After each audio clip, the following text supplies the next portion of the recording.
আরে আপনি তাকা দেখেন না, তায়েফের প্রান্তরে আল্লাহর নবী যখন নাকি গেলেন কালিমার দাওয়াত দেওয়ার জন্য, ঠিক ওই মুহূর্তের মাঝে বাচ্চাগুলো যখন নবীর উপরে পাথর মারে, পাথর পাগল বলে আখ্যায়িত করে, ওই মুহূর্তের মাঝে আল্লাহর নবী এবার গায়ে থেকে ফিঞ্চি বেয়ে বেয়ে রক্ত পড়ে। ওই মুহূর্তেও নবী রহমত বলে, কেমন করে রহমত? একটা বাচ্চা আমার এমনি করে পাথর যখন মারছিল, বাচ্চার গায়ে পাথরগুলো পড়ছিল, ওই মুহূর্তের মাঝে আল্লাহর নবীর গায়ে তো পাথর পড়ছেই, বৃষ্টির মতো পড়ছে। আমার নবী ওই বাচ্চাটাকে আগলে ধরে এবার ডেকে ডেকে বলতে লাগলে, ও বাচ্চারা তোমরা শোনো, অপরাধ আমি মুহাম্মাদের, কিন্তু এই বাচ্চারা না। আল্লাহর কসম তোমাদেরকে অনুরোধ জানাই, তোমরা তাকে পাথর মেরে তাকে ক্ষতবিক্ষত করো না। আর যেই মুহূর্তে নবীর গায়ে বৃষ্টির মতো পাথর পড়ে, নবীর গা থেকে ফিঞ্চি বেয়ে বেয়ে রক্ত পড়ে, নবী বেহুশ হয়ে জমিনে পড়ে, কত পরিমাণ রক্ত আমার নবীর গা থেকে ঝরেছিল। আমার বন্ধুরা, আল্লাহর নবীর মুহূর্তটা ছিল এমন যে আমার নবীর গা থেকে এত পরিমাণ রক্ত ছিল, ঝরে পড়েছিল। হযরত যায়েদ ইবনে হারেসা রাদিয়াল্লাহু তাআলা আনহু, তিনি নবীর সফর সঙ্গী ছিলেন।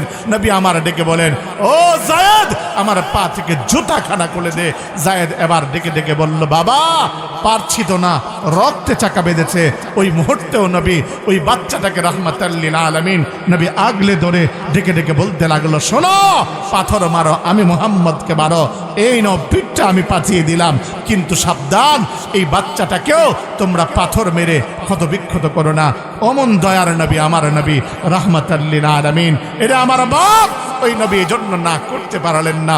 আব্দুল্লাহ ইবনে উবাই ইবনে সুলুলের জানাজার নামাজ পড়াবার লক্ষ্যে যখন রওনা দিলেন আল্লাহর নবীর সাহাবী হযরত ওমর রাদিয়াল্লাহু তাআলা আনহু, তিনি তো ছিলেন ঈমানদীপ্ত এক সাহাবী, নবীর পিছনে টেনে ধরলেন, ডেকে ডেকে বলতে লাগলেন, ইয়া রাসূলুল্লাহ, নবী, ও নবী, ও তো আমাদের বড় দুশমন, ওর জানাজার নামাজ আপনি পড়াতে যাবেন না, কারণ অন্তত পক্ষে ও আমাদের বড় ক্ষতি করেছে, উহুদের প্রান্তরে আমাদেরকে বড় ক্ষতি করেছে। ওগো নবীজি, প্রতিটা ক্ষেত্রে আপনার বিরুদ্ধাচারণ করেছে, প্রত্যেকটা মুহূর্তে বাড়ি ফেরবার সময় আমাদের মুসলমানদের জমিগুলোকে জ্বালিয়ে পুড়িয়ে ভস্ম করে দিয়ে গিয়েছে। নবী আপনি যাবেন না। আল্লাহর নবী এবার ডেকে ডেকে বলে, ওমর, আমার আল্লাহ তো আমাকে নিষেধ করেন নাই। নবী গেলেন বটে, আমার বাপ একবার তো খেয়াল করেন কত কঠিন আমার আল্লাহ অবস্থানে ছিলেন মুনাফিকদের ব্যাপারে। যাবার পরে এবার যখন নামাজের ভিতরে এমনি করে দাঁড়ালেন আল্লাহর নবীকে আমার আল্লাহ তিনি ডেকে ডেকে বলতে লাগলেন, ওয়ালা তুসাল্লি আলা মান আমিনহুম আহাদাম, ও নবীজি, আমি আল্লাহ আপনাকে নিষেধ করছি, অন্তত পক্ষে কোনো মুনাফিকের নামাজে আপনি মুহাম্মদ দাঁড়াবেন না। চিৎকার মেরে জোরে কন্যা সুবহানাল্লাহ। আল্লাহর নবীর কাছে অনুরোধ জানালো, নবী, আমার বাবার কবরের পাশে দাঁড়ায়া আপনি দোয়া করেন। আমার আল্লাহ তখন জানান দিলেন, ওয়ালা তাকুম আলা কবরিহি, নবী গো, অন্তত পক্ষে আপনি কোনো বেঈমানের কবরের এমনি করে কোনো মুনাফিকের কবরের পাশেও আপনি নবী দাঁড়াবেন না। অতএব আমার আল্লাহর এই আয়াত কারিমা নাজিলের মাধ্যমে আমার আল্লাহ মুনাফিকদের ব্যাপারে কতটা কঠোর ছিলেন এটা আমরা অনুমান করতে পারলাম। ও আমার বাপ, এতটুকু না, একজন মুনাফিকের ব্যাপারে তার পরকালটা কত কঠিন হবে আমার আল্লাহ জানান দেন, ইন্নাল মুনাফিকিনা কানা ফিদ দারকিল আসফালি মিনান নার। একজন মুনাফিকের তার অবস্থান হলো জাহান্নামের। তো বহুত স্তর আছে, তন্মধ্যে সর্বনিম্ন স্তর হলো একজন মুনাফিকের ঠিকানা। কাজে আপনাদের কাছে বলি, এই দুনিয়ার জমিনে মুনাফিক হবার চেষ্টা করিলেন না। মুনাফিক যে হয় তার দুনিয়াতেও লাঞ্ছনা, পরকালেও অপমান, পরকালেও এমনি করে জাহান্নামের শিকার আমার বাপ। এজন্য সাহাবায়ে আজমাইন প্রতি মুহূর্তে নিফাকি থেকে বাঁচবার চেষ্টা করতেন। কিছু থেকে কিছু হলে সাহাবীরা ভয় পেতেন। আরে আমার নবীর একজন সাহাবী ছিল, নাম তার হযরত হানজালা, যার উপাধি ছিল গাসিলুল মালাইকা। আরে কে সে হযরত হানজালা? আরে আমার নবীর এমন সাহাবী, নবীর প্রেমের সুদায় এমনি করে পাগল হয়ে জীবনের সব কিছু বলে গিয়েছেন।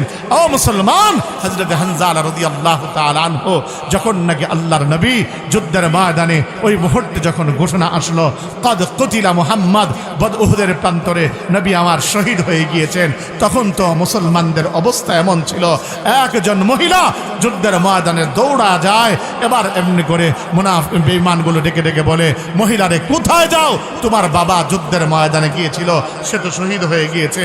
মহিলা এবার ডেকে ডেকে বলতে লাগলো, শোনো আমার বাবা কি হয়েছে সেটা আমি জানতে চাই না, বলো আমার দ্বীনের নবী কেমন আছেন। এবার মহিলাকে ডেকে ডেকে বলে, মহিলা রে, তোমার এমনি করে সন্তান যে যুদ্ধের ময়দানে গিয়েছিল সে তো শহীদ হয়ে গিয়েছে। বলে, শোনো আমার সন্তান যুদ্ধের ময়দানে যাবার পরে সে শহীদ হলো না কি হলো সেটা জানতে চাই না, বলো আমার দয়ার নবী কেমন আছে। এবার মহিলাকে ডেকে ডেকে বলে, মহিলা রে, তোমার স্বামী যে যুদ্ধের ময়দানে গিয়েছিল, তোমার স্বামী তো যুদ্ধের ময়দানে শহীদ হয়ে গিয়েছে। মহিলা উত্তর করে বলে, শোনো আমার স্বামী কি হয়েছে না হয়েছে, শহীদ হয়েছে কিনা আমি জানি না, তবে বলো আমার দয়ার নবী কেমন আছে। আরে মুসলমানদের মধ্যে এমন বেচাইন অবস্থা ছিল, যখন হযরত হানজালা রাদিয়াল্লাহু তাআলা আনহু তিনি যখন বিবির সঙ্গে রাত্রি কাটালেন, শরীরটুকুন ওই মুহূর্তে নাপাক, যখন নাকি খবর আসলো কদ কুতিলা মুহাম্মদ, আমার নবী শহীদ, আল্লাহর নবীর এই সাহাবী সঙ্গে সঙ্গে তিনি তরবারি হাতখানা নিয়ে তরবারি এমনি করে নিয়ে ময়দানের ভিতরে রওনা দিলেন। এটা দোস্ত যে মুহূর্তের মধ্যে ময়দানে রওনা দিলেন, হযরত হানজালা রাদিয়াল্লাহু তাআলা আনহু ময়দানে লড়তে লড়তে তিনি আল্লাহর পথে শহীদ হয়ে গেলেন। আমার ভাইয়েরা, আল্লাহর নবী সাহাবীরা, আল্লাহর নবী যখন নাকি ওই মুহূর্তের মাঝে সাহাবীদেরকে এবার তিনি দাফন করছিলেন, কারণ হলো শহীদদের কোনো গোসল হয় না, কারণ হলো তার অন্যতম কারণ হলো শহীদ ময়দানে মাহশরে আল্লাহর সামনে দাঁড়াবে, আর রক্তমাখা এই জামা আর দেহ দ্বিখণ্ডিত দেহ নিয়ে আল্লাহর সামনে দাঁড়িয়ে দাঁড়িয়ে বলবে, আল্লাহ তোমার দ্বীনের জন্য আমি শহীদ হয়েছিলাম, আল্লাহ দাও না জান্নাতে দাও। ওই মুহূর্তের মাঝে বিন্দু পরিমাণ সময় আমার আল্লাহ নেবেন না, সঙ্গে সঙ্গে তার জন্য জান্নাতের ফয়সালা করে দিবেন। জোরে কন্যা সুবহানাল্লাহ। মুসলমান আমার ভাইরা, আমার বন্ধুরা, যখন নাকি আল্লাহর নবী এক এক করে করে মুসলমানদেরকে শহীদদেরকে দাফন তুকন করতেছিলেন, ওই মুহূর্তের মাঝে একজন মহিলা এসে ডেকে ডেকে বলতে লাগলো, ইয়া রাসূলুল্লাহ, ইয়া হাবিবাল্লাহ, ওগো নবীজি আমার পরিচয় হলো আমি আপনার হানজালার স্ত্রী।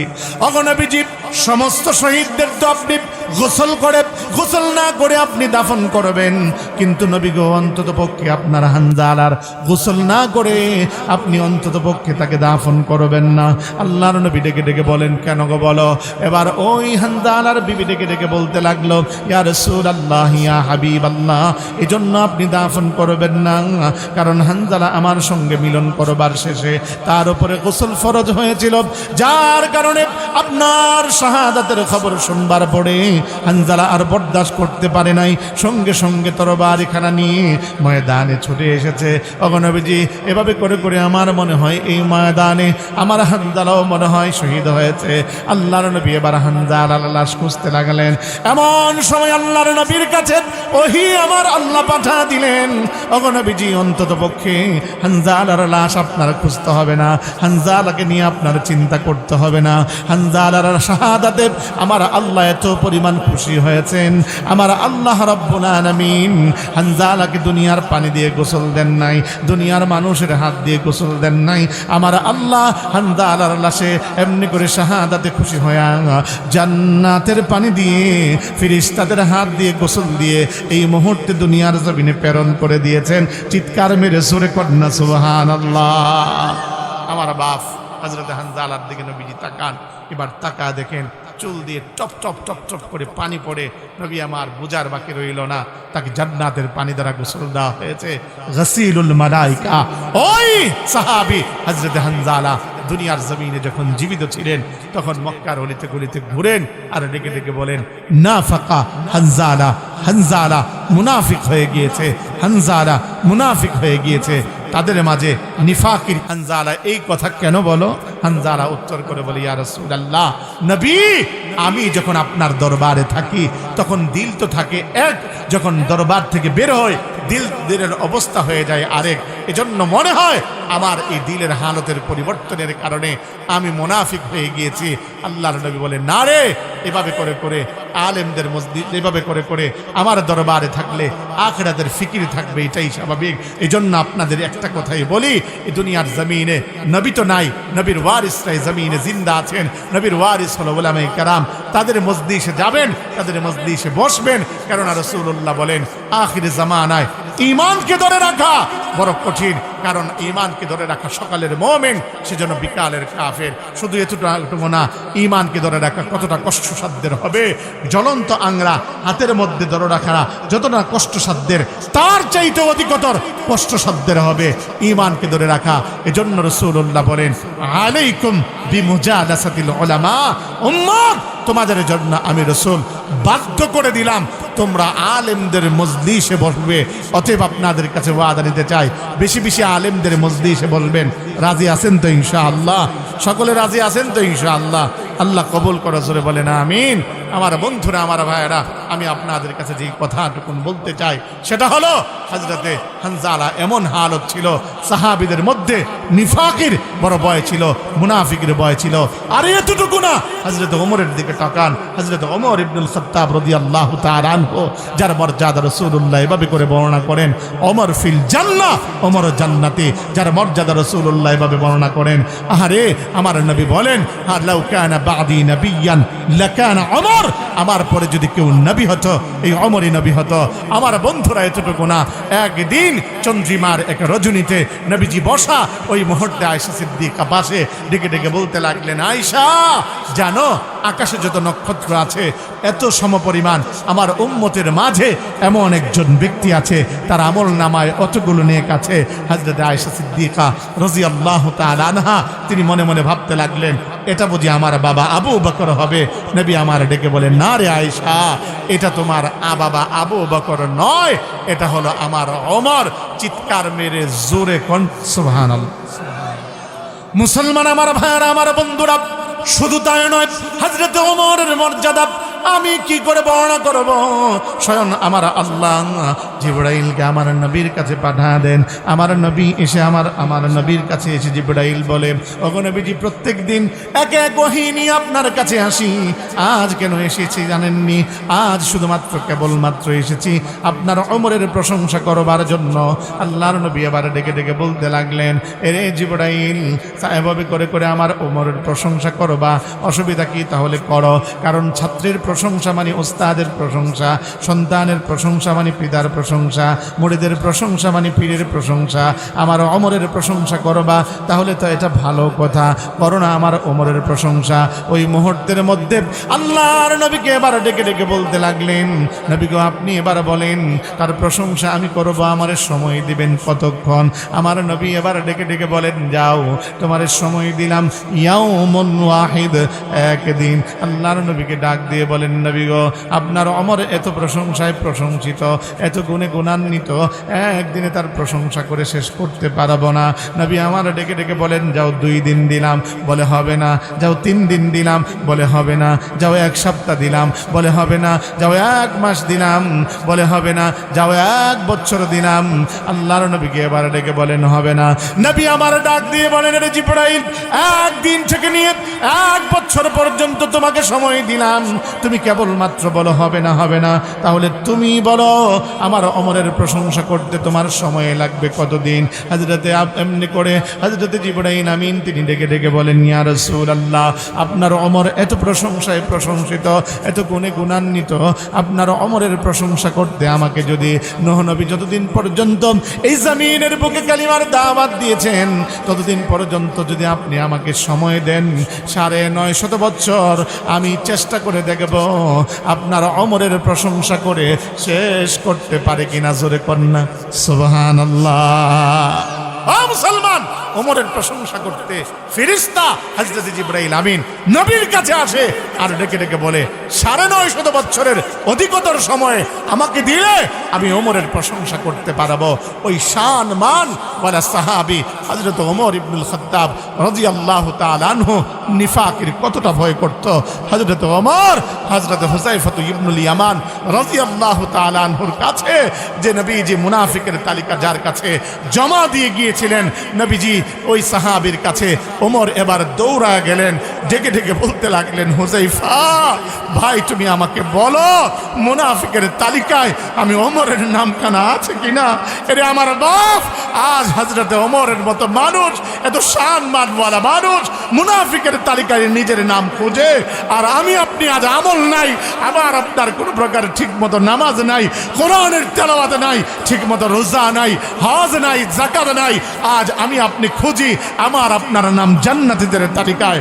ওই মুনাফিকের তালিকায় ওমর যে নিজের নাম যখন খুঁজতে লাগলো, হযরত হুযায়ফা ইবনুল ইয়ামান রাদিয়াল্লাহু তাআলা আনহু ডেকে ডেকে বলেন, ভাই ওমর অন্তত পক্ষে আমি তোমাকে ঘোষণা দিলাম রাসূল আমার কাছে এটা আমানত রেখেছেন, আমানতের খেয়ানত আমি অন্তত পক্ষে করতে পারবো না।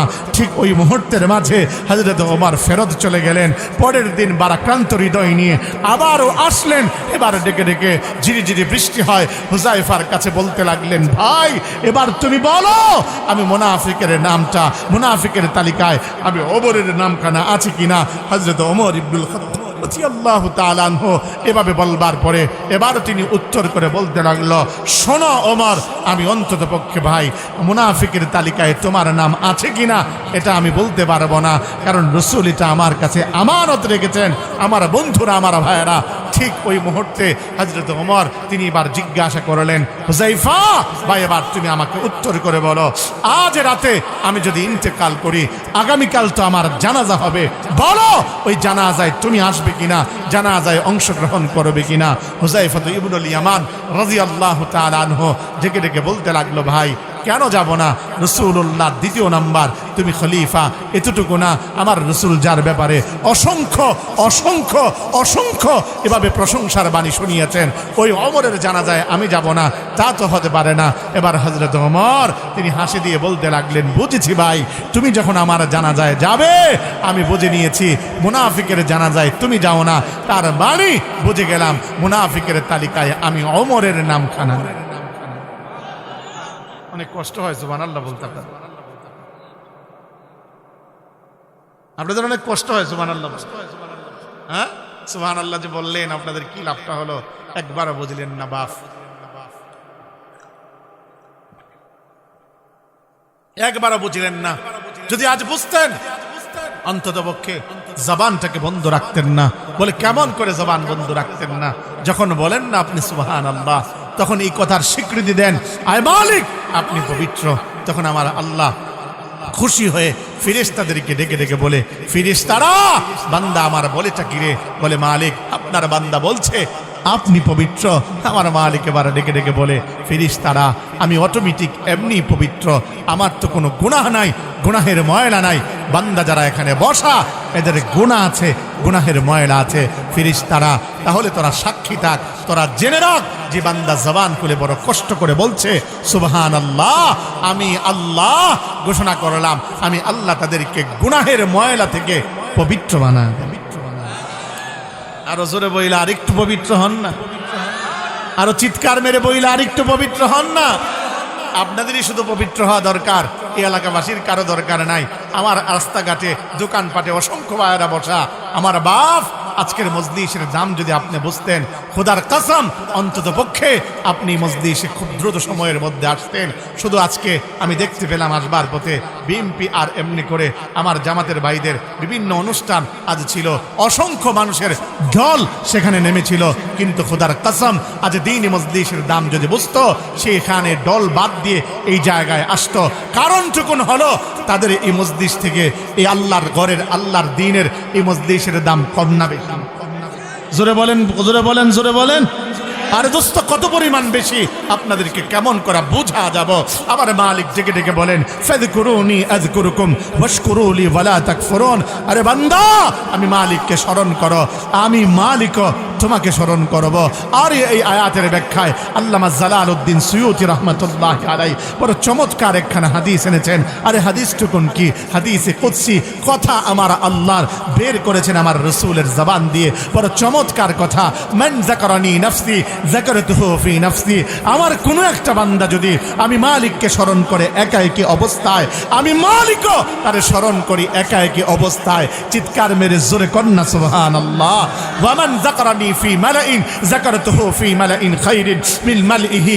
আরে আমার কোনো একটা বান্দা যদি আমি মালিককে স্মরণ করে কোন জান্নাতের বাগানের মধ্যে বসে, আরে আমি মালিকও তারে স্মরণ করি তার চাইতে উত্তম মজলিসের মধ্যে বসে। চিৎকার মেরে জোরে কন্না সুবহানাল্লাহ। আরে আমার বাপ, আজ যদি আজ বিএনপির কার্যালয়ে আপনার নাম নিয়ে আলোচনা হয় আপনি বড় খুশি হন। আজ জামাত ইসলামের কার্যালয়ে আপনার নাম নিয়ে আলোচনা হলে আপনি বড় খুশি হন। কিন্তু আপনি জানেন না এই মুহূর্তে কোথায় আপনার আলোচনা হচ্ছে, কোথায় আপনার প্রশংসার বাণী ফুলঝুরি ঝরছে। আর স্বয়ং আমার মালিক আপনার আমার আলোচনা করছেন। আরে কেমন করে আলোচনা করছেন? ফেরেশতাদেরকে ডেকে ডেকে বলেন, ফেরেশতারা আরে তাকা দেখে না নলদহ এই জান্নাতের বাগানে বান্দা কারা বসা। রে বলে মালিক আপনারা বান্দা আব্দুল্লাহ, আব্দুল করিম, আব্দুল শুকুর তো বসা। আও ফেরেশতারা আমার বান্দাগুলো এই মুহূর্তে বসা। ফেরেশতারা আমার বান্দাগুলোকে বানাবার ক্ষেত্রে বলেছিলি কি তোরা? ওই মুহূর্তে আমার আল্লাহ স্মরণ করিয়ে দিয়ে বলেন, আতাজআলু ফিহা মান ইউফসিদু ফিহা ওয়া ইয়াসফিকুদ দিমা ওয়া নাহনু নুসাব্বিহু বিহামদিকা ওয়া নুকদ্দিসু লাক। আয় মালিক এদেরকে বানায়েন না, এরা যে দুনিয়ার জমিনে মারামারি করবে, কাটাকাটি করবে, রক্তপাত ঘটাবে, আমরাই আপনার তাসবিহ তাহলিল পড়ার জন্য যথেষ্ট।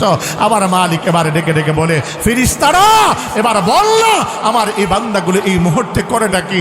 মারামারি করে? বলে না মালিক মারামারি করে না। কাটাকাটি করে? কয় না মালিক কাটাকাটি করে না। ঝগড়া করে? কয় না মালিক ঝগড়াও করে না। আরে করছেটা কি একটু বল না। বলে ঢাকা থেকে মেহমান আসছে, দিলওয়ার হোসেন মাইজিদের নাম, কোরআন হাদিস থেকে কথা বলছে। বান্দাগুলো চাতক পাখির ন্যায় তাকা তাকা শুনছে। আমার মালিক এবার ডেকে ডেকে বলে, ফেরেশতারা আমি সেদিন বলেছিলাম ইন্নী আ'লামু মা লা তা'লামুন, আমার বান্দা সম্পর্কে আমি যা জানি তোরা তা জানিস না। ও ফেরেশতারা আমার এই বান্দাগুলোর ব্যাপারে আমি বড় ভালো জানি। ও ফেরেশতারা আমার এই বান্দাগুলো সারাদিন ক্লান্ত আর পরিশ্রান্ত, তারপরে এই মুহূর্তে এখানে বসে আছে কেন রে?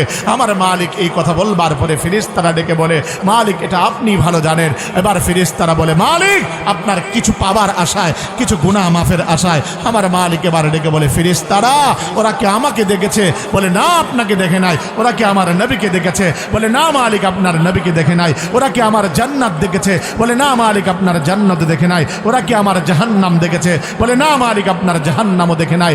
তারপরেও বসে আছে কেন রে? বলে মালিক বললাম তো কিছু পাবার আশায়, কিছু গুনাহ মাফের আশায়। মালিক আমার বড় সুন্দর করে জানান দেন, ফেরেশতারা তোরা সাক্ষী থাক যে বান্দাগুলো বড় কষ্ট করে এভাবে করে বসে আছে, আর শেষ পর্যন্ত কোরআন হাদিসের কথাগুলো শুনে জীবনের মধ্যে আমলে বাস্তবায়ন যদি করতে পারে, শেষ পর্যন্ত থেকে চোখের পানি ছেড়ে আমি আল্লাহর কাছে যদি গুনাহের জন্য মাফ চাইতে পারে, আমি আল্লাহর তরফ থেকে ঘোষণা হলো বান্দার জীবনের গুনাহগুলোকে মাফ করে এদেরকে আমি জান্নাতি বান্দা হিসাবে কবুল করে নিলাম। হায় আমার বাপ, কত খুশনসিব আপনারা যারা এখানে বসেছেন, যারা এখানে বসবার সুযোগ হয়েছে। নওজোয়ান আমার কলিজার টুকরা যুবক, তোমার কত নসিব তোমার যে তুমি এখানে বসতে পেরেছ। আর কপাল তো পড়েছে যাদের, যারা এখনো পর্যন্ত মজলিসে আসতে পারে নাই। দোয়া করি আল্লাহ এদের কপালকে সুপ্রসন্ন করো। আল্লাহ আমার ভাইদেরকে আসবার মতো অতি দ্রুত সময়ে জান্নাতে পৌঁছবার মতো তৌফিক দান করো। চিৎকার মেরে জোরে তাদের জন্য দোয়া করে বলেন আমিন। আরো জোরে বলি না আমিন। আমার বন্ধুরা, আমার ভাইয়েরা, আমি আপনাদের মাঝে যে কথাটুকুন বলছিলাম সে কথাটুকুন হলো আল্লাহর নবীর সাহাবী হযরত ওমর পর্যন্ত এই ফিকির করতেন, না জানি কোন ক্রমে মুনাফিকদের তালিকায় আমি ওমরের নামখানা চলে আসে কিনা, এই ভয়ে তিনিও আতঙ্কিত ছিলেন। আমার বাপ এজন্য বলি এই দুনিয়ার জমিনে মুনাফিক বড় ভয়াবহ।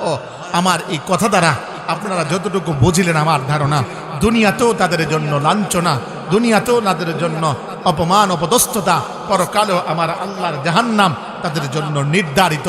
অতএব এই মুনাফিকি থেকে বাঁচবার দরকার আছে না নাই?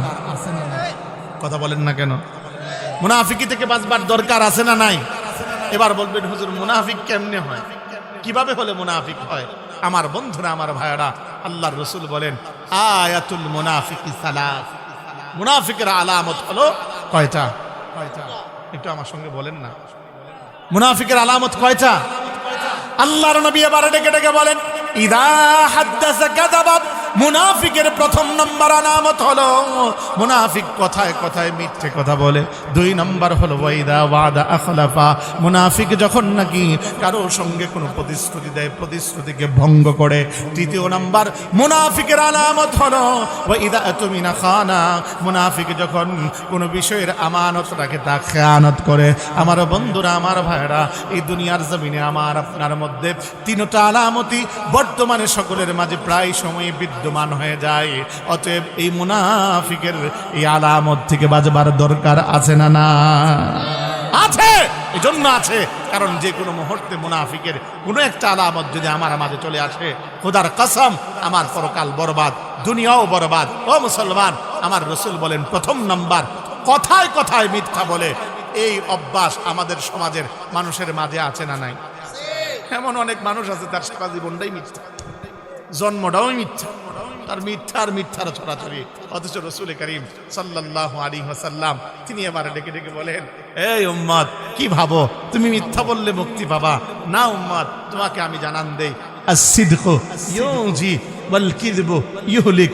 সত্য মানুষকে মুক্তি দেয়, মিথ্যা মানুষকে ধ্বংস করে। চিৎকার মেরে জোরে কোন সুবহানাল্লাহ। আমার আল্লাহ বলেন, ইয়া আইয়ুহাল্লাযীনা আমানুত্তাকুল্লাহ ওয়া কুলু কাওলান সাদীদা। হে ঈমানদার, তোমরা আমি আল্লাহকে ভয় করো আর তোমরা ভালো কথা বলো, উত্তম কথা বলো, মিথ্যা বলো না।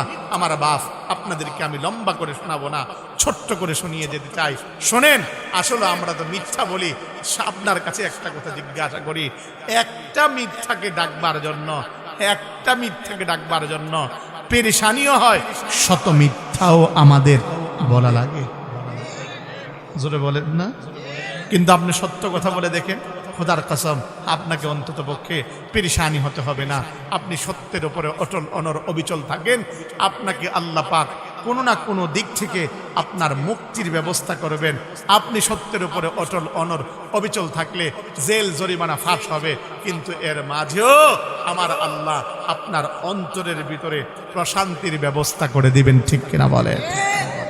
ছোট্ট একটা ঘটনা আপনাদেরকে শোনাই। আপনারা ঘটনা বললে আপনারা ভালো বোঝেন। আসলে আপনারা ওয়াজটাই তো এখন ট্রেডিশন হয়ে গেছে। ওয়াজ মানি হলো ঘটনা, ওয়াজ মানি হলো কিচ্ছা কাহিনী। ওয়াজে কিচ্ছা কাহিনী কানের মধ্যে আত্রা না দিয়া চিকন কণ্ঠে না বললে এখন ওয়াজে জমে না। পোলাবাইনও চিন্তা করে হুজুর মনে হয় বালা না, এই হুজুর মনে হয় যোগ্য না, যার কারণে পোলাবাইনও বসতে চায় না। তবে আমি একটা কথাই বলি, আলহামদুলিল্লাহ, আমি এই উত্তরবঙ্গে আর দক্ষিণবঙ্গে কোথাও ওয়াজ করতে যাই না। আমার ওয়াজের জায়গা 2টা, এক কুমিল্লা আর এক হলো সুনামগঞ্জ। বলে কেন? সুনামগঞ্জে আমার ডানে বামে যারা বসা থাকে সব 2-3টা শাইখুল হাদিস। ওই মঞ্চের ভিতরে কোনো এমপি, মন্ত্রী, চেয়ারম্যান, মেম্বারের সেখানে গোনার টাইম নাই। সেই মঞ্চের ভিতরে সমস্ত ওলামায়ে কেরাম বসা থাকে। আমার কুমিল্লাতেও এভাবে করে করে ডানে বামে ওলামায়ে কেরাম বসা থাকে, অজস্র এমনি করে হাজারো তাওহীদি জনতা থাকে। প্রত্যেকের একটাই চাহাত, হুজুর কোরআন সুন্নাহর ভিত্তিতে কথা বলেন, আমাদের কিচ্ছা কাহিনী আমরা চাই না। যার কারণে আমার এদিকে আসতে মনে চায় না, কারণ এদিকের মানুষের চাহিদা এটাই দাঁড়িয়েছে যে মানুষ একটা কিচ্ছা বলবে, মজা লাগবে, শ্রুতিমধুর হবে। কি বলছে? কোনো কিছু শিক্ষার কোনো কিছু নাই। আমি বলি, এই ওয়াজ দ্বারা কেবলমাত্র সাময়িক কানের মজা পাওয়া যায়, অন্তরের তাসাল্লি হয় না। কথা বলেন? আমাদের বর্তমানে আলহামদুলিল্লাহ আমাদের যোগ আস্তে আস্তে পরিবর্তন হচ্ছে, আমাদের মানুষ রুচি আস্তে আস্তে পরিবর্তন হচ্ছে। আলহামদুলিল্লাহ, যেখানে যাই শত নওজোয়ান এভাবে উপস্থিত হয় এই কথাগুলো কেবল শুনবার জন্য। আমার বাপ, আমি আপনাদের কাছে যে কথাটুকু বুঝাইতে চাই, এই জমিনের বুকেও কিছু কিছু মাঝে মাঝে গল্প, সত্য ঘটনা আমার আল্লাহ ঘটিয়ে বান্দাদেরকে এভাবে করে করে সেই ঘটনা প্রতি ইঙ্গিত করে শিক্ষা দেবার জন্য আমার আল্লাহ ঘটিয়েছেন। একটা জমিন নিয়ে বড় সমস্যা ছিল সে পূর্বেকার জামানায়। সে জমিনটা ছিল হিন্দু আর মুসলমানদের মধ্যে, সে জমিনের মধ্যে দ্বন্দ্ব। মসজিদ নির্মিত আছে, এবার হিন্দুরা দাবি করছে না, এই জমিনের মূল মালিক আমরা, অর্থাৎ আমরা হিন্দুরা। কিন্তু মুসলমানরা বলছে না, এই জমিনের উপরে মসজিদ আছে, কাজে এই জমিনের মালিক হলাম আমরা। তখন উভয়ের মধ্যে যখন দ্বন্দ্ব হলো, এই দ্বন্দ্ব নিরসনের জন্য আদালতে যখন আদালতের শরণাপন্ন হলো, আদালতের বিচারকও ছিল একজন হিন্দু মানুষ। সে এবার ডেকে ডেকে বলতে লাগলো, না রে, যে কোনোভাবে এর বিচার বা সমাধান করা যাবে না, অবশ্যই জাজ বিচার করে এর সমাধান করতে হবে। সেই লক্ষ্যে উভয়ের কাছে কাগজ চাইলো, অর্থাৎ দলিল চাইলো। কারো কাছে কোনো দলিল নাই। জিজ্ঞাসা করা হলো, তোমাদের মাঝে বয়োজ্যেষ্ঠ কোনো মানুষ আছে কিনা যে এভাবে দাঁড়িয়ে এই এলাকার অতীতের হিস্টোরি বলতে পারবে? বলে হ্যাঁ আছে। বলে কে? তার নাম হলো ইয়াহিয়া কান্দলবী রহমাতুল্লাহি আলাই। তিনার একটা পরিচয় হলো এই জামানায় ফাজাইলে আমল যে বইটা আপনারা দাওয়াত তাবলীগে গেলে পড়েন, শাইখুল হাদিস আল্লামা জাকারিয়া রহমাতুল্লাহি আলাইর বাবা ইয়াহিয়া কান্দলবী রহমাতুল্লাহি আলাই, তিনাকে এবার বয়োবৃদ্ধ মানুষ হিসাবে আদালতে সাক্ষী হিসাবে উপস্থাপন যখন করা হলো, তিনি এবার দাঁড়ালেন। আদালতের নিয়ম হলো এই কথা বলতে বলা হয়, যাহা বলিব সত্য বলিব, সত্য বলিব, মিথ্যা বলিব না। আমার জামানায় অনেকেই এই কথাটা মুখে মুখে বলে, কিন্তু আদালতে দাঁড়ায়ও মিথ্যা কথা বলে। কথা বলেন না কেন? কারণ রাতের আধারের মোটা অঙ্কের টাকায় রাতের আধারে সাক্ষী টুকুন করে যায়, এমন শত এমনি করে মানুষ জুলুমের শিকার হয়ে যায়। আমার বন্ধুরা, তিনি দাঁড়ালেন সত্যিকারের সাক্ষী দেওয়ার জন্য। তিনি এবার আদালতে তিনাকে যখন জিজ্ঞাসা করা হলো, বলেন এই জমিনের মালিক মূলত কে? এবার তিনি দাঁড়িয়ে বলতে লাগলেন, শোনেন, এই জমিনের মালিক মূলত হলো হিন্দুরা। আমার ভাইয়েরা, এই সত্য সাক্ষী যখন দিল, সাময়িকভাবে এবার আদালতে রায় হয়ে গেল, মসজিদ ভেঙ্গে মন্দির এবার পুনরায় নির্মিত হবে। কেননা এই মূলত এই জায়গার মালিক হলো হিন্দুরা। আরে সাময়িকভাবে আমরা বর্তমানে দেখতে পেলাম যে মুসলমানরা পরাজিত হলো, মুসলমানদের মসজিদ ভেঙ্গে গেল। হ্যাঁ, কিন্তু আমার রসুলের কথা সত্য, চিরসত্য। আমার রসুল যে বলেছেন, আসিদকু ইউনজি, সত্য মানুষকে মুক্তি দেয়। সামনে দেখুন, যখন নাকি তিনি এবার এই সাক্ষ্য দিয়ে বাড়ি ফিরছিল, মানুষ তিনাকে বৎসনা করতে লাগলো আর ডেকে ডেকে বলতে লাগলো, ইয়াহিয়া, বৃদ্ধ মানুষ, বয়োজ্যেষ্ঠ মানুষ, বড় বুজুর্গ তোমারে ভাবতাম, তুমি এখন বুজুর্গ না, তুমি এবার হিন্দুদের দালাল, হিন্দুদের টাকা খায়া আমাদের বিরুদ্ধে তুমি এমনি করে তুমি সাক্ষী দিলা। শোনো, তোমার থেকে নিকৃষ্ট, তোমার থেকে খারাপ লোক আমাদের সমাজে আর কেউ নাই। ইয়াহিয়া কান্দলবী রহমাতুল্লাহি আলাই, তিনি তো এবার সঙ্গে সঙ্গে রাতের বেলা ঘরের মধ্যে যাবার পরে দরজা টুকুন লাগিয়ে আল্লাহর কুদরতি কদমে সিজদায় পড়ে ক্রন্দন করতে লাগলেন আর বলতে লাগলেন, আল্লাহ, পৃথিবীর কারো দিকে তাকিয়ে নয়, আল্লাহ তোমার দিকে তাকিয়ে অন্তত পক্ষে আমি সত্য কথা বলেছি মালিক, তুমি যা ফয়সালা করো সেটাই হবে। আল্লাহ, আমার আল্লাহ পাক রব্বুল আলামিন দেখা দিলেন সত্যে মুক্তির ব্যবস্থা আছে। বলে কেমন করে? ওই মুহূর্তে তিনি শুনতে পান বাহিরে উঠোনের মাঝে অনেকগুলো মানুষের সমাগমের আওয়াজ। ঘরের দরজা খুলে তাকা দেখেন হিন্দু সম্প্রদায়ের লোকেরা উপস্থিত। এবার জিজ্ঞাসা করলেন, কেন এসেছ? বলতে লাগলো, ইয়াহিয়া, কেন এসেছি এই মুহূর্তে তোমার কাছে জানুনি। বলে কি জন্য এসেছ? আমি তো সত্য সাক্ষী দিয়ে তোমাদের জমিন তোমাদের কাছেই তো করে দিলাম, আমার কাছে আসবারই বাকি দরকার।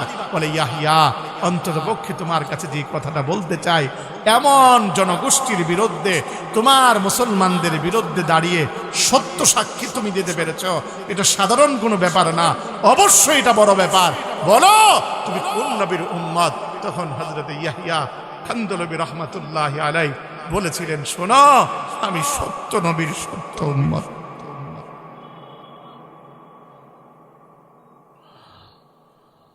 আমার নবী ছিলেন সত্যবাদী, আমার নবী কোনোদিন মিথ্যা কথা বলতেন না। আমার নবী বিপদের সম্মুখীন হয়েও কোনোদিন মিথ্যা কথা বলতেন না। হিজরাতের রজনীতে বেঈমানগুলো যখন যাচ্ছিলেন নবীজি, ওই মুহূর্তের মাঝে আল্লাহ যখন হুকুম করলেন, হাবিব চতুর্দিক থেকে বেঈমানগুলো এমনি করে প্রস্তুত আছে তরবারি তাদের হাতে, নবী আপনি যান আমার আল্লাহর কাছে। আমার নবী ডেকে বলেন, নবী, আল্লাহ কেমন করে যাব? ওরা তো চতুর্দিক থেকে মহড়া দিচ্ছে। আমার আল্লাহ বলেন, হাবিব, হ্যাঁ, আপনি এক মুষ্টি বালি নেন, এমনি করে ঢিল মারেন, ঢিল মারার দায়িত্ব আপনার, তাদের চোখের মাঝে পৌঁছে দেওয়ার দায়িত্ব আমি আল্লাহ, পৌঁছে দেওয়ার দায়িত্ব আমি আল্লাহর। নবী যখন পাশ দিয়ে যান, বেঈমানগুলো জিজ্ঞাসা করে, কে যাও? তখন নবী আমার ওই বিপদের মুহূর্তেও বিন্দু পরিমাণ কুণ্ঠাবোধ করেন নাই, সত্যের আওয়াজ শুনিয়েছেন। তখন নবী ডেকে ডেকে বলেছিলেন, শোনো, আমি মুহাম্মদ চাই, আমি মুহাম্মদ যাই, হায় আমার বাপ। নবীর এমন নবীর উম্মত আমি আপনি। ওই অবস্থায় ইয়াহিয়া কান্দলবী রহমতুল্লাহ আলাইহি তিনি জানান দিলেন, শোনো, আমি সত্য নবীর উম্মত। এবার ওই লোকগুলো বলতে লাগলো, ইয়াহিয়া, এমন জনগোষ্ঠীর সামনে বিরুদ্ধে দাঁড়িয়ে সত্য নবীর সত্য উম্মত হয়ে তুমি আমাদের সপক্ষে তুমি এমনি করে প্রমাণ দিয়ে দলিল দিলে, সত্য সাক্ষী দিলে, আমরা আর অন্তত পক্ষে ভ্রান্ত পথে আর থাকতে চাই না। আমরাও সত্য নবীর সত্য উম্মত হতে চাই, অন্তত পক্ষে আর দেরি করতে চাই না। কালিমা পড়ায় আমাদেরকে মুসলমান বানানো। এবার তারা ঘোষণা দিল, শোনো, আর আমরা এই মসজিদকে ভেঙ্গে পুনরায় পবিত্র জায়গায় আবার নতুন করে মন্দির নির্মাণ করে নাপাক করতে চাই না। আজ থেকে তোমরা সকলেই, আমরা সকলেই হলাম মুসল্লি, আর তুমি হলে আজ আমাদের ইমাম। এজন্য আপনাদের কাছে জানতে চাই, সত্যে মুক্তি আছে না নাই? জোরে বলেন, আছে না নাই? আজ থেকে ওয়াদা করেন, কারা কারা সত্য বলবেন ইনশাআল্লাহ।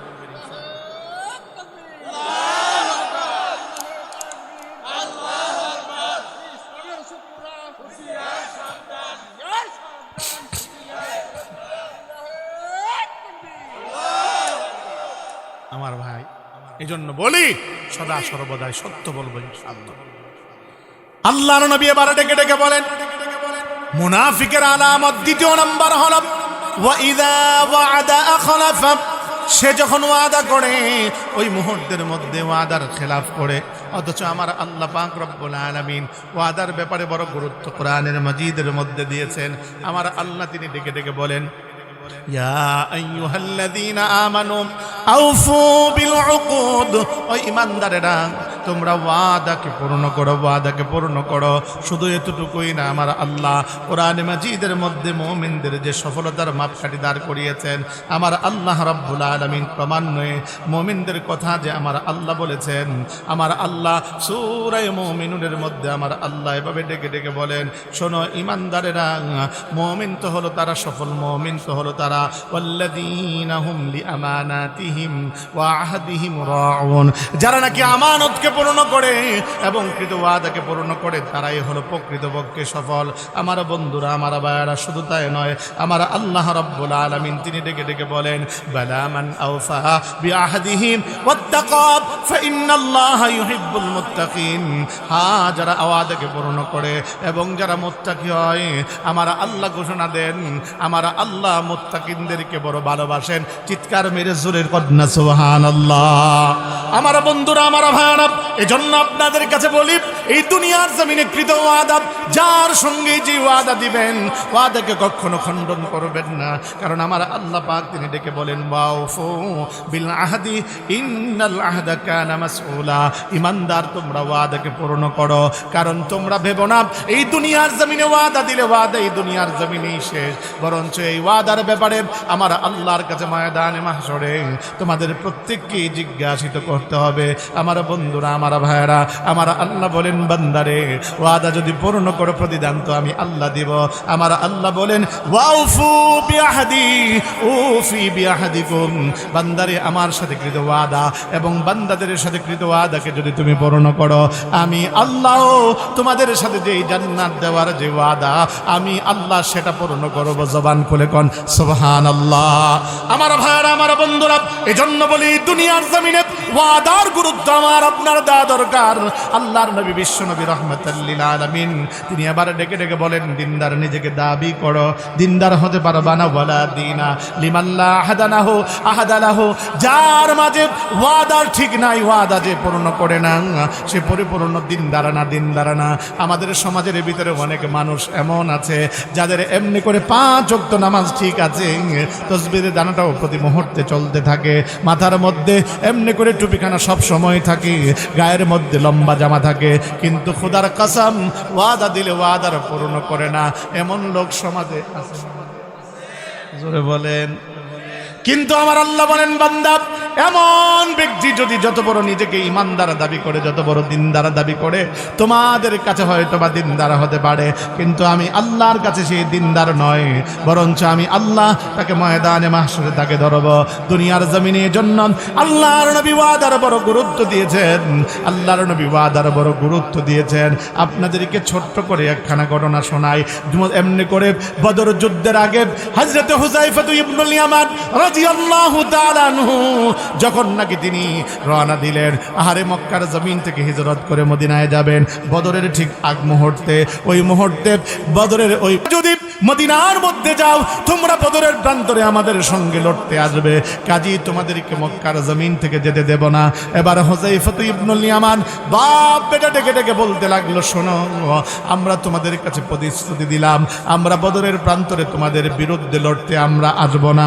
আল্লাহর নবীর সাহাবীরা এবার যখন চলে গেলেন, যাবার পরে বদর এমনি করে যখন দামামা বেজে গেল, ওই মুহূর্তের মধ্যে আল্লাহর নবী যখন সাহাবী এবার এমনি করে লেখাতে ছিলেন, আল্লাহর নবী কেবলমাত্র 313 জন পেলেন।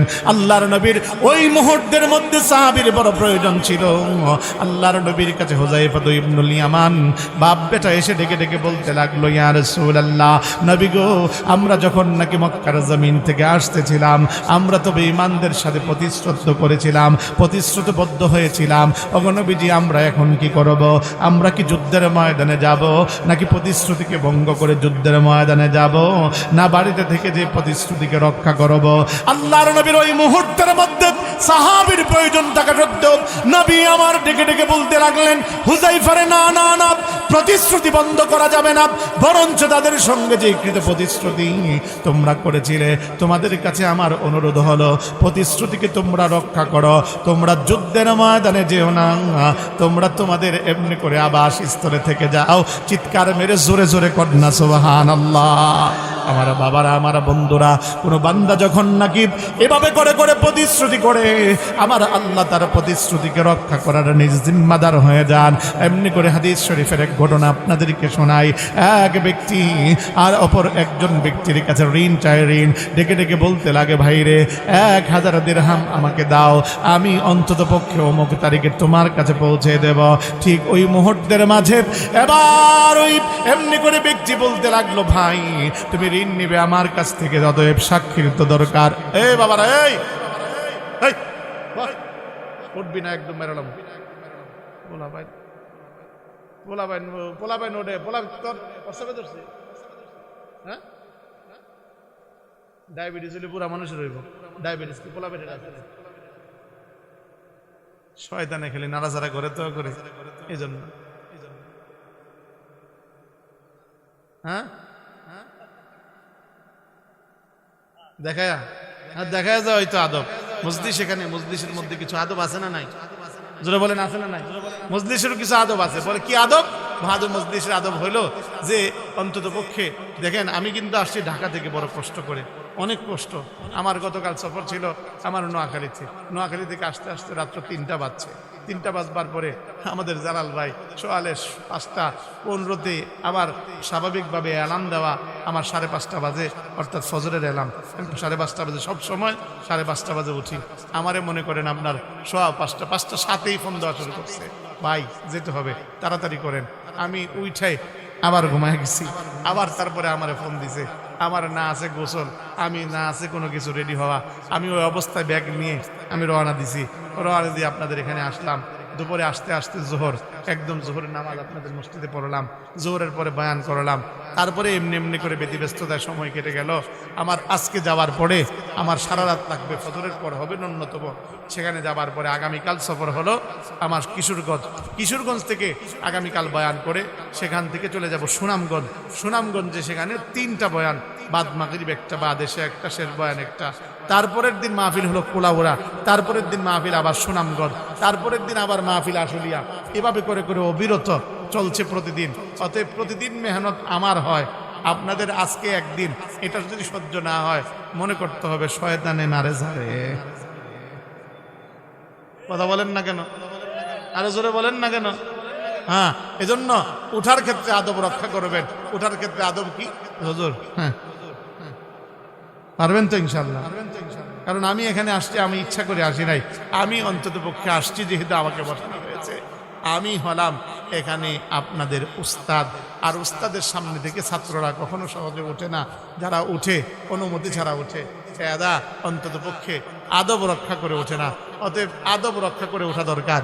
যদি কারো জরুরত থাকে যাবেন বটে, যে আবার আসবেন কারণ এই জলসা কালকে থাকবে, নলদহের জলসা আগামীকাল হবে। আরে আজকে রাত্রি সে মাইকওয়ালা মাইক নিয়ে চলে যাবে, প্যান্ডেলওয়ালা প্যান্ডেল খুলে, সকালেই দেখবেন খালি মাঠ। কথা বলেন না কেন? সকালেই দেখবেন ঘুম থেকে উঠে খালি মাঠ। অতএব এই ময়দান আজ যতক্ষণ পর্যন্ত আছে ততক্ষণ পর্যন্ত মুষলধারে আমার আল্লাহ বিভিন্ন রহমত এই জান্নাতের বাগানের উপরে বর্ষণ করছেন। জোরে কোন সুবহানাল্লাহ। এজন্য বাপ, যতটুকু সুযোগ হয় আমার আপনার এখানে বসা দরকার। আমি আপনি অত সময় বসে থাকবো, রাজি আছি তো ইনশাআল্লাহ? আল্লাহ কবুল করো, জোরে বলেন আমিন। আমি যে কথাটা আপনাদেরকে বলছিলাম, এবার যখন নাকি যে ব্যক্তি ঋণ নিতে এসেছে, এবার সে বলতে লাগলো সাক্ষী ওয়াকাফা বিল্লাহি শাহিদা, আল্লাহই হলেন সাক্ষী হিসাবে যথেষ্ট। এবার যখন বলল শোনো, আমার থেকে যে তুমি ঋণ নিবে, কোনো ওকিল আসেনি, জিম্মাদার আসেনি, বলে শোনো ওয়াকাফা বিল্লাহি ওয়াকিলা, আল্লাহই হলেন এই ব্যাপারে দায়িত্বশীল, আল্লাহই যথেষ্ট। যখন এই কথা বলে 1000 ঋণ নিয়ে 1000 দিরহাম নিয়ে যখন চলে গেল, এবার ওই পাওনাদার ব্যক্তি নির্ধারিত সময় যখন হলো, ঠিক ওই অবস্থায় সে বড় পেরেশান, কিভাবে পাওনা পরিশোধ করবে। কারণ এই পাওনা ঋণ দেওয়া আর নেওয়া এটা বড় সওয়াবের কাজ, কিন্তু আমার সমাজের ভিতরে আজ বড় এই কাজটা অভিশপ্তের কাজ হয়ে দাঁড়িয়েছে। কেউ সহজে ঋণ দিতে চায় না, কারণ জানে ঋণ দিলে আর পরে আর কোনো খবর থাকে না। জুতা যে কত জোড়া ক্ষয় হয় তার কোনো ভ্যালিভিশন নাই। ফোন দিতে দিতে মোবাইলের ব্যালেন্স যে কত যায় তার কোনো ঠিক ঠিকানা নাই। আরে আজকে যদি প্রত্যেক মানুষ ঋণ দিত, খোদার কসম এই জমিনে সুদের এত পরিমাণ প্রভাব আমার জমিনে হতো না। জোরে কোন ঠিক কিনা? কিন্তু ঋণ আজ এই সুন্নাহ আজ আমরা রফা দফা করে দিয়েছি বিদায় আজ এই রফা দফার হওয়ার মূল কারণটুকু হলো, আজ আমার সমাজের মধ্যে যারা ঋণ নেয় ওই ব্যক্তিগুলো নিজে ঋণ নেবার পরে মনে করে এটা আমার জন্য মনে হয় হাদিয়া। কথা কোন না? হাদিয়া মনে করে নিজে যত পারে নেয়, নেওয়ার পরে আর দেবার বেলায় কোনো খবর থাকে না। ওজোর আর ওজোর, এটা আর আপনার করে ওয়াজ করুন কি, আমি নিজেই তো এই জ্বালায় জ্বলতেছি। বুঝেন নাই কথাটা? এই জ্বালায় আমি নিজেই জ্বলি। ও মুসলমান, যখন নাকি এবার সে ব্যক্তি চলে গেল, সে ব্যক্তি যে ব্যবসা বাণিজ্য করবার পরে এবার তার মাথার মধ্যে আসলো, আরে আজকের দিনই তো ওই ব্যক্তির ঋণটাকে আমার পরিশোধ করার কথা। আগেরকার জামানার রাস্তাঘাট তো আমাদের মতো এমন ছিল না যে বাসে উঠলেই মনে করেন পাবনায় আমি চলে আসবো, ঢাকা থেকে পাবনায় চলে আসবো, এমন না, বরঞ্চ নদীপথ ছিল। এবার এসে তাকায় দেখে নদীপথের মধ্যে যে নৌকা চলবে সেই নৌকা আর নাই। ব্যক্তি এবার চিন্তা করলো, আজকে যেহেতু নৌকা চলবে না, আজকে যেহেতু ওয়াদা আমার, যার কারণে এখানে একটা চিরকুট লিখে একটা বাক্সের ভিতরে ভরে নদীর মধ্যে ভাসিয়ে দিল 1000 টাকা দিয়ে। 1000 টাকা দিয়ে যখন ভাসিয়ে দিল, ভাসিয়ে দেওয়ার পরে 2-1 দিন পরে যে এবার ওই পাওনাদার ব্যক্তির কাছে এবার যে বলল, যার কাছ থেকে ঋণ নিয়েছিল, ঋণ ওই যার থেকে নিয়েছিল সেই ব্যক্তির কাছে এবার যে বলতে লাগলো, ভাই এই নেন 1000 দিরহাম, আপনাকে আমি দিলাম, নেন, আমার কাছে আপনি প্রাপ্য ছিলেন। ব্যক্তি এবার উত্তর করে বলতে লাগলো, ভাই তোমার সঙ্গে আমার যেদিন ঋণ আমার তোমার পরিশোধ করার ওয়াদা ছিল সেদিনই তো আমি সেটা পরিশোধ পেয়েছি। বলে কিভাবে? এমনি করে যখন নদীর ধারে গিয়েছিলাম, তাকা দেখি ছোট্ট একটা বাক্স আমার সামনে এসেছে, আমি সেটাকে খুললাম, তোমার হাতের চিরকুট পেলাম, আর সঙ্গে পাওনা ওই 1000 দিরহাম পেয়ে গেলাম। ওয়াকাফা বিল্লাহি ওয়াকিলা, আল্লাহই হলেন এমনি করে ওয়াদা রক্ষার জন্য যথেষ্ট। এজন্য ওয়াদা আজকে আমার সঙ্গে করতে হবে যে আজ থেকে ওয়াদার খেলাফ করব না। নারা নারা নারা আল্লাহু আকবার বলি। মুসলমান আমার ভাইরা, আমার বন্ধুরা, আল্লাহর নবী ডেকে ডেকে বলেন, ওয়া ইযা তুমিনা খানাত, আমার উম্মতেরা তৃতীয় নাম্বার মুনাফিকের আলামত হলো যে এমনি করে আমানতের খেয়ানত করে, আমানতের খেয়ানত করে। আজকে আমরা হলাম আমানতদার নবীর খেয়ানতদার উম্মত। বলে কেমন করে? আমানতদার নবী আমার ছিলেন আল্লাহর নবী, বিশ্ব নবী রাহমাতাল লিল আলামিন। তিনি এত পরিমাণ আমানতদার নবী ছিলেন, তিনি যখন মক্কার জমিন থেকে যান, মক্কার জমিনের ভিতরে যখন থাকেন, আল্লাহর নবীর ওই অবস্থার ভিতরে অনেক মানুষগুলো আল্লাহর নবীর কাছে আমানত রেখেছিল তাদের ধন সম্পদ, স্বর্ণ গহনা। ওই মুহূর্তের মাঝে মক্কার লিডার আবু জাহেল জিজ্ঞাসা করে মক্কার মানুষেরা, রে আমার কাছে কেন তোমরা আমানত রাখো না?